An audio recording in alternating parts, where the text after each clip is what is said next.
Oke, kita bahas sedikit tentang teori akuntansi sektor publik. Suatu teori perlu didukung dari berbagai riset yang di dalamnya terdapat hipotesa-hipotesa yang diuji kebenarannya. Teori akuntansi ini memiliki 3 karakteristik. Yang pertama, kemampuan untuk menerangkan atau menjelaskan fenomena yang ada. 2, kemampuan untuk memprediksi. Dan yang ketiga, kemampuan untuk mengendalikan fenomena. Pada dasarnya, terdapat 3 tujuan dalam mempelajari teori akuntansi sendiri, yaitu yang pertama, untuk memahami praktek akuntansi pada saat ini. Yang kedua, mempelajari kelemahan dan kekurangan dari praktek akuntansi yang saat ini dilakukan. Dan yang terakhir, memperbaiki praktek akuntansi yang akan datang. Untuk menghasilkan laporan keuangan sektor publik yang relevan dan dapat diandalkan, terdapat beberapa kendala yang dihadapi akuntansi sektor publik. Hambatan-hambatan tersebut adalah: yang pertama, objektivitas. Objektivitas sendiri merupakan kendala utama dalam menghasilkan laporan keuangan yang relevan. Seringkali terjadi masalah objektivitas laporan kinerja disebabkan oleh adanya benturan kepentingan antara kepentingan manajemen dengan kepentingan stakeholder. Yang kedua adalah konsistensi.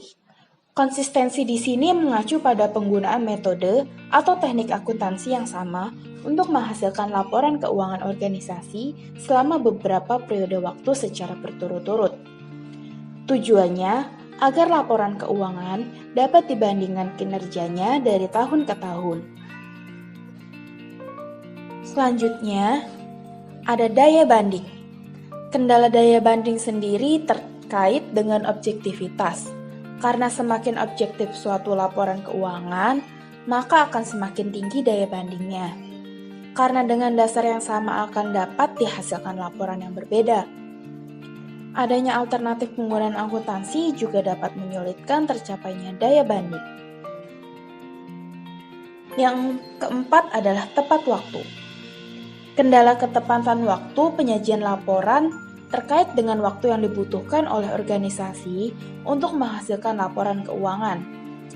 Semakin cepat waktu penyajian laporan keuangan, maka akan semakin baik kebutuhan informasi. Maka akan semakin banyak pula waktu yang dibutuhkan untuk menghasilkan berbagai informasi tersebut. Permasalahannya adalah semakin banyak kebutuhan informasi, maka semakin banyak pula waktu yang dibutuhkan untuk menghasilkan informasi tersebut.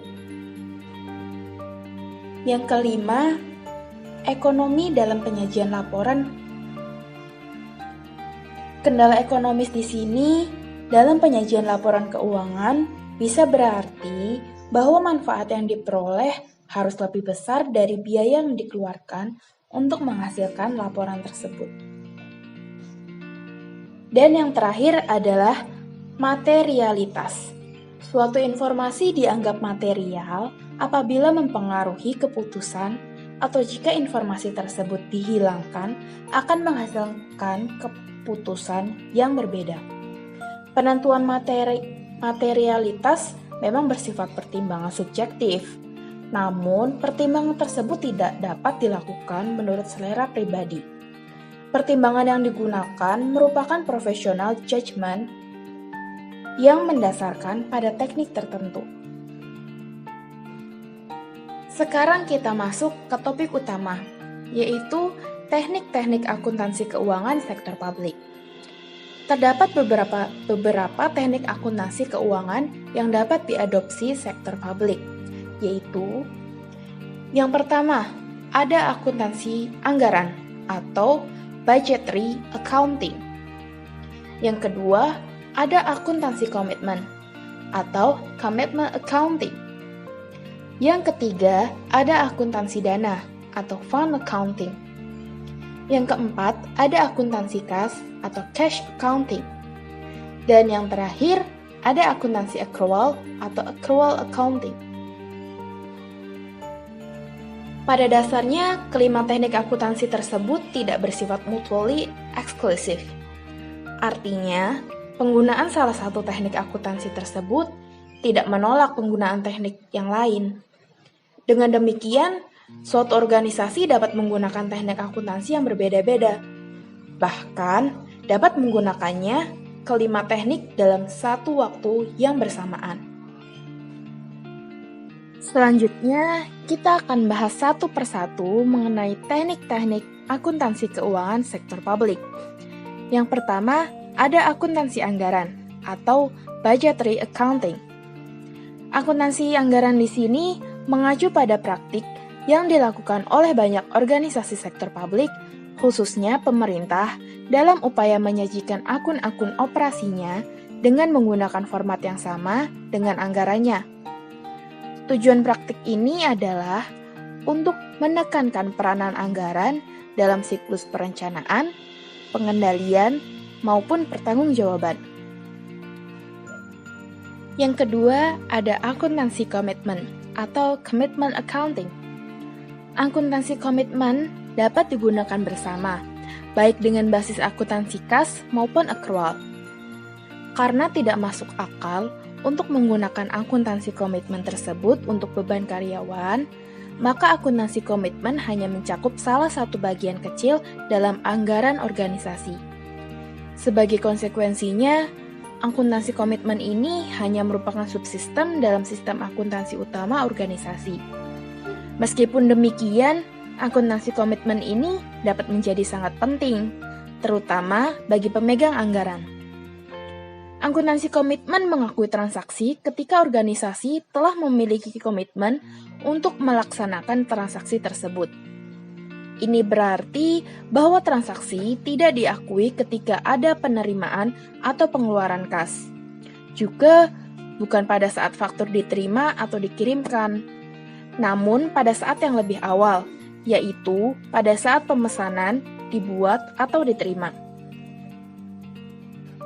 Sebagai contoh, misalnya manajer memesan 100 kotak kapur tulis. Manajer ini telah menentukan pemasok mana yang akan dipilih. Dan harga sekarang dari kapur ini misalnya adalah Rp5.000 per kotak. Ketika pesanan dibuat dan dikirimkan kepada pemasok untuk 100 kotak kapur dengan harga Rp5.000 per kotaknya, manajer mendebit beban. Ada bermacam-macam faktor yang mempengaruhi jumlah dari faktor yang kemudian akan diterima. Seperti misalnya, pemasok tidak memiliki 100 kotak kapur, harga yang kemudian berubah, atau mungkin asumsi harga yang salah dari manajer. Maka, kreditnya tidak menuju pada pemasok, atau bukan utang atau kas yang diberikan kepada pemasok, namun pada akun pemesanan sebagai berikut. Akun pemesanan sebagai berikut. Debitnya kapur senilai Rp500.000, kreditnya pesanan kepada pemasok senilai Rp500.000. Ketika faktur atas kapur tersebut sudah diterima, maka jurnalnya menjadi debitnya pesanan kepada pemasok senilai Rp500.000, kreditnya hutang kepada pemasok Rp500.000. Kalau barang yang dikirimkan atau jumlah fakturnya lebih atau kurang dari jumlah yang dicatat dalam satu pesanan, jurnal koreksi harus dibuat. Misalnya, ternyata harga kapur tersebut bukan Rp5.000, tetapi Rp5.500, maka jurnalnya sebagai berikut. Debitnya pesanan kepada pemasok Rp500.000, debitnya kapur Rp50.000, dan kreditnya hutang kepada pemasok Rp500.000. Yang ketiga ada akuntansi dana atau fund accounting. Sumber daya keuangan berupa dana yang disediakan untuk digunakan oleh organisasi nirlaba atau institusi pemerintah biasanya mempunyai keterbatasan penggunaan. Dalam arti, dana-dana tersebut dibatasi penggunaannya untuk tujuan atau aktivitas tertentu yang terkadang merupakan syarat dari pihak eksternal yang merupakan penyedia dana. Tidak seperti perusahaan swasta yang mencari laba. organisasi sektor publik mempunyai tujuan-tujuan yang spesifik. Dengan latar belakang seperti itu, perusahaan swasta dapat menggunakan sumber daya yang dimiliki untuk keperluan apapun. Yang penting bagi mereka adalah adanya laba. Yang berbeda dengan organisasi sektor publik, di mana sumber daya yang ada harus digunakan dengan tujuan tertentu. Sebagai contoh misalnya, pemerintah menerima pinjaman dari World Bank atau Bank Dunia sebesar 10 miliar untuk pembangunan jalan dan jembatan. Maka, tidak ada pilihan lain bagi pemerintah selain menggunakan dana 10 miliar tadi hanya untuk pembangunan jembatan dan juga jalan. Selanjutnya adalah persamaan akuntansi dana. Dalam akuntansi dana dikenal dengan persamaan akuntansi sebagai berikut ini. Aktiva sama dengan kewajiban ditambah ekuitas dana. Persamaan tersebut tentu saja berbeda dengan persamaan akuntansi yang kita kenal pada akuntansi keuangan yang digunakan dalam perusahaan komersial, yang berupa aktiva sama dengan kewajiban plus ekuitas. Di sini terdapat perbedaan yang mendasar antara ekuitas dana dan ekuitas. Di perusahaan, selisih antara aktiva dan utang adalah ekuitas yang menunjukkan adanya kepemilikan pada perusahaan tersebut oleh pemegang sahamnya. Sementara itu, di organisasi sektor publik, ekuitas dana tidak menunjukkan adanya kepemilikan siapapun, karena memang tidak ada kepemilikan individu dalam suatu organisasi sektor publik.